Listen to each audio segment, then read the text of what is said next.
ખોડિયાર માતાજીનું વરાણા મંદિર ભારત દેશના પશ્ચિમે આવેલા ગુજરાત રાજ્યના પાટણ જિલ્લાના સમી તાલુકાના વરાણા ગામે આવેલું ખોડિયાર માતાનું મંદિર છે. વરાણા ગામ તાલુકા મથક સમીથી આશરે 5-6 કિલોમીટરના અંતરે વસેલું છે.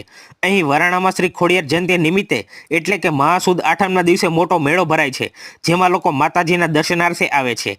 તે દિવસે આજુબાજુના ગામોમાંથી લોકો પગપાળા ચાલીને માનતા કરવા આવે છે. ખાસ તો અહીં માતાજીની માનતામાં પ્રસાદી તરીકે સાની ધરવામાં આવે છે, જે તેલની સાથે ગોળ અથવા ખાંડની બનાવવામાં આવે છે.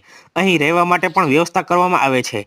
વરાણા ખાતે ખોડિયાર મંદિરે મહાસુદ પડવોથી પૂનમ સુધી ચાલતા આ મેળામાં સાતમ આઠમ અને નોમનું ખાસ મહત્વ છે. તેમાંય આઠમે અહીં 1 થી 1.5 લાખ માણસો દર્શનાર્થે આવે છે. મેળામાં ચકડોળો, નાની મોટી ચકડીઓ, મોતના કૂવા, જાદુ તથા મદારીઓના ખેલ જેવા મનોરંજનથી લોકો આનંદ મેળવે છે.